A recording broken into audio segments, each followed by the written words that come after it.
We all want a little more than we have. A bit more security, a bit more space. But how much is enough? Leo Tolstoy once wrote about a peasant named Pahom. Pahom was a good man, a hard worker, but he had a quiet voice whispering in his ear. He used to sit by his hearth and think, if I only had enough land, I wouldn't fear the devil himself. Pahom, just a few more acres. If I own the soil, no one can push me around. I just need more. And the devil, sitting behind the stove, heard him and smiled. Sound of wind howling across an open, vast grassland. Faint chatter of people in the background. When Pahom arrived, the Bashkir elders welcomed him. Their chief laid out a deal so simple, it sounded like a dream. For 1,000 rubles, you may have all the land you can walk around in a single day. You start at sunrise, carrying a spade.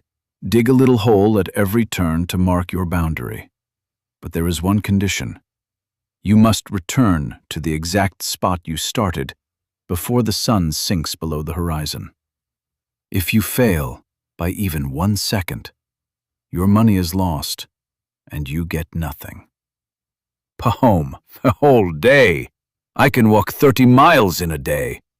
I will encircle a kingdom. At dawn, the sun peeked over the horizon. Pahom set off. The walking was easy. The soil was damp, rich, and dark. After the first few miles, he dug a hole and turned left. But as the morning heat rose, so did his ambition. He looked to the horizon and saw a lush, green valley. Oh, that valley. The damp flax will grow beautifully there. It would be a sin to leave it out. Just 1 more mile that way. He walked further. By noon, the sun was baking the earth. His boots were rubbing his feet raw. He should have turned back to close the square, but then he saw a damp hollow to his right. Excellent for meadows, he thought. He pushed onward. Suddenly he looked up. The sun had passed its peak. It was plunging toward the west.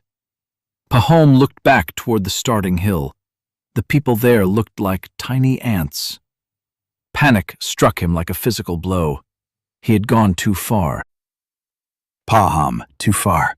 I took too much. The sun, it's dropping too fast. He began to run. He threw away his coat, his flask, his boots. His feet were bleeding. His lungs felt like they were bursting with fire. His heart hammered against his ribs like a trapped bird. The sun was touching the edge of the earth. On top of the hill, the Bashkir chief was cheering him on, waving his hat. Hurry, Pahom! Just a few more yards, before the sun sets! Pahom, a final, desperate cry of agony. With the last ounce of life in his body, Pahom threw himself forward. The conclusion.